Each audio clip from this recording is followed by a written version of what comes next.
Hello everyone, my name is Maria Shala Hurus from BSBA MK2C. Our topic is all about strategies in mixed double. So, one is the female should stay in front, creating a front and back formation.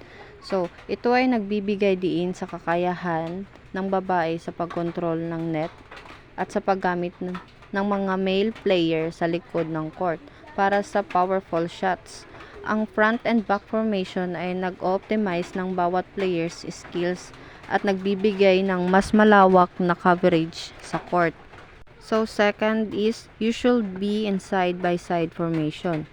So, ang side-by-side formation ay isang karaniwang strategy sa double matches kung saan parehong player ay nakatayo ng magkatabi at nagko-cover ng kalahating court bawat isa. Ang formation na ito ay epektibo sa offensive play, nagbibigay ng malawak na coverage sa court at nagpapabilis ng aggressive plays.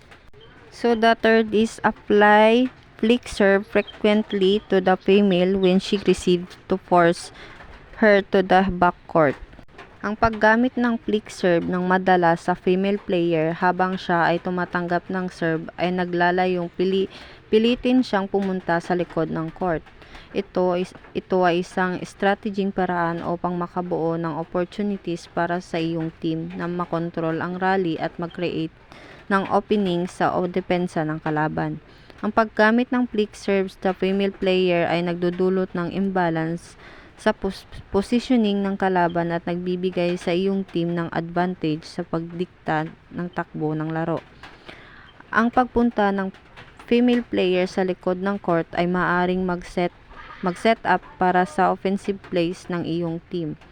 Mahalaga ang communication at adaptation sa paggamit ng strategyeng ito para sa epektibong execution sa double matches badminton. So, let's proceed to strategies in doubles. So, first is attacking formation.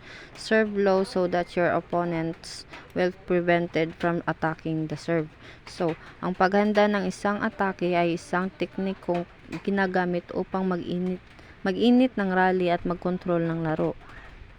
Ang pangunahing layunin ng isang serve ay upang ilagay ang bola sa isang posisyon na magiging mahirap para sa kalaban at bumalik ito. So, second is defensive formation. When you use the flick serve to prevent your opponent from rushing to the net, immediately be on a defensive mood. Ang defensive formation ay ang pagposisyon ng mga manlalaro sa court upang kontrahin ang mga tira ng kalaban. Ang paggamit ng flick serve ay naglalayong pigilan ang kalaban mula sa agarang pagtakbo patungo sa net. Matapos gumamit ng flick serve, mahalaga ang pagiging nasa defensibong mode upang ma-anticipate at kontrahin ang mga tira ng kalaban. Ito ay isang estratehikong paraan upang mapanatili ang kontrol sa rally at mag-transition sa mas agresibong posisyon kapag kinakailangan. And that's all. Thank you.